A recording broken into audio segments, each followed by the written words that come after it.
যে আমাদেরকে মানুষ হিসেবে গড়ে তুলবার জন্য আমাদের শিক্ষা গ্রহণ করতে হবে। কারণ শিক্ষাতে নৈতিকতা লাগবে, শিক্ষাতে জ্ঞান লাগবে, জ্ঞান অর্জন করতে হবে। এগুলো করতে হলে আমাদেরকে অবিরত পড়াশোনা করে যেতে হবে। হিউম্যান রিসোর্স, হিউম্যান রিসোর্স যদি আপনাকে করতে হয়, গড়ে গড়ে তুলতে হয় নিজেকে হিউম্যান রিসোর্স হিসেবে, তাহলে শিক্ষা গ্রহণ করতে হবে। দেশের সাইজটা কিন্তু ছোট। আল্লাহ আমাদেরকে অত্যন্ত মেহেরবান, তিনি আমাদেরকে খুবই ফার্টাইল জমি দিয়েছেন। এই জন্য আমাদের কৃষি ভালো, কিন্তু মনে রাখতে হবে জমির তুলনায় মানুষের সংখ্যা অনেক বেশি।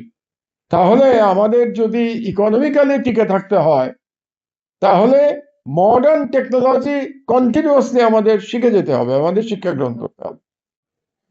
আজকে আমাদের আলোচনা শিক্ষার সংস্কার নিয়ে।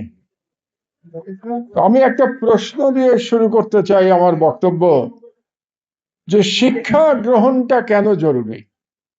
সংস্কারের আগে এটার প্রয়োজনীয়তাটা আমাদের উপলব্ধি করা দরকার।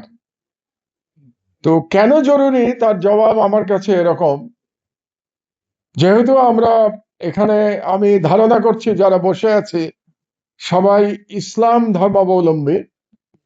তো আমাদের কোরআন শরীফে আল্লাহ তাআলা প্রথমেই আমাদেরকে নির্দেশ দিয়েছেন পড়ো।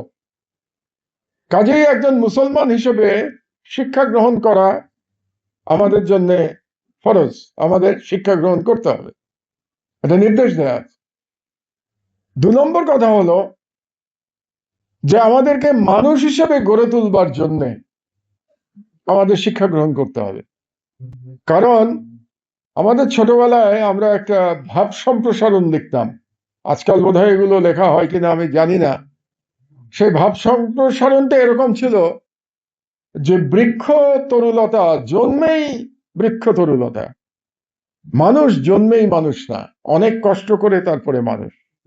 তো এই যে অনেক কষ্ট করে মানুষ হওয়ার যে প্রক্রিয়া, সেটাই শিক্ষা গ্রহণ।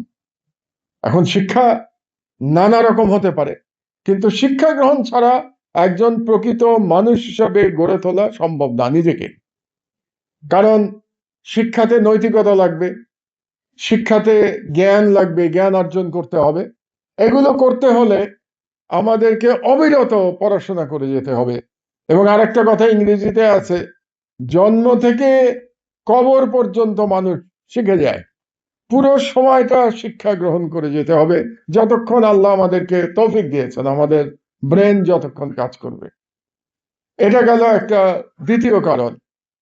আর তৃতীয় একটা কারণ হচ্ছে, আমরা যারা ইকোনমিক্সের ছাত্র তারা প্রায়ই বলি এই শব্দটা, হিউম্যান রিসোর্স। হিউম্যান রিসোর্স যদি আপনাকে করতে হয়, গড়ে গড়ে তুলতে হয় নিজেকে হিউম্যান রিসোর্স হিসেবে, তাহলে শিক্ষা গ্রহণ করতে হবে। তাহলে এই মোটামুটি 3টা কারণ, বেসিক কারণে আমাকে শিক্ষা গ্রহণ করতে হবে। তো হিউম্যান রিসোর্সটা নিয়ে আমি একটু কথা বলতে চাই। বাংলাদেশের জনসংখ্যা অনেকদিন ধরে আমরা 18 কোটি বলে আসছি। সেন্সাস হয় না অনেকদিন, আমার ধারণা সেন্সাস হলে পরে আমরা দেখব যে 18 কোটির থেকে সম্ভবত বেশি আমাদের জনসংখ্যা। তো বিপুল জনসংখ্যার দেশ, দেশের সাইজটা কিন্তু ছোট। আল্লাহ আমাদেরকে অত্যন্ত মেহেরবান, তিনি আমাদেরকে খুবই ফার্টাইল জমি দিয়েছেন। এই জন্য আমাদের কৃষি ভালো, কিন্তু মনে রাখতে হবে জমির তুলনায় মানুষের সংখ্যা অনেক বেশি। তাহলে আমাদের যদি ইকোনমিক্যালি টিকে থাকতে হয়, তাহলে মডার্ন টেকনোলজি কন্টিনিউয়াসলি আমাদের শিখে যেতে হবে, আমাদের শিক্ষা গ্রহণ করতে হবে। এবং এই ক্ষেত্রে আমার আগের বক্তারা কিছু কিছু রাষ্ট্রের বর্ণনা, এক্সাম্পল দিয়েছেন উদাহরণ হিসাবে। কেউ কেউ সিঙ্গাপুরের কথা বলেছেন, কেউ চীনের কথা বলেছেন। সাদিক কায়েম চীনের গল্প বলে গেল। আমি আরেকটা দেশের বর্ণনা দিই আপনাদেরকে, তাহলে যারা এখানে ইকোনমিক্সের ছাত্র আছেন তারা আরো ভালো বুঝতে পারবেন।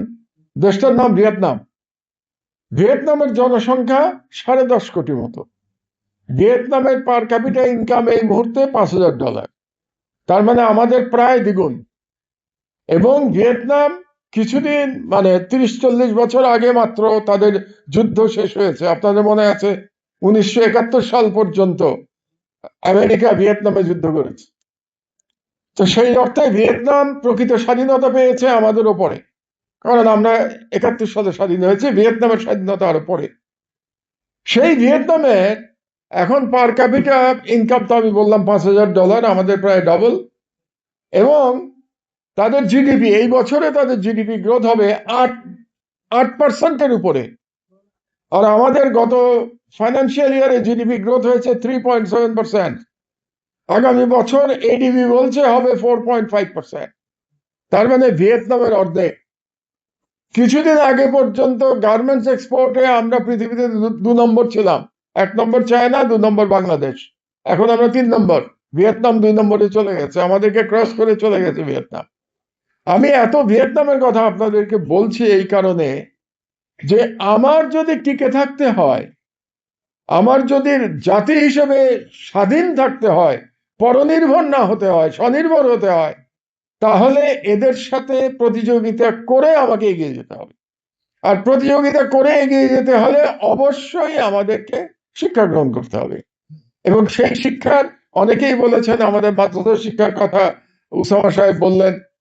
মাদ্রাসা শিক্ষা আছে আমাদের, আমাদের ইংরেজি শিক্ষা আছে আমাদের, অন্যান্য শিক্ষা আছে। আর একটা ডিভিশন আছে আমাদের, এটা অনেকেই বলেন নাই, একটা প্রাইভেট শিক্ষা এখন আছে আর একটা সরকারি শিক্ষা আছে। আমরা যখন ছাত্র ছিলাম তখন প্রাইভেট শিক্ষা ছিল না, এখন কিন্তু প্রাইভেট শিক্ষা একটা এসছে।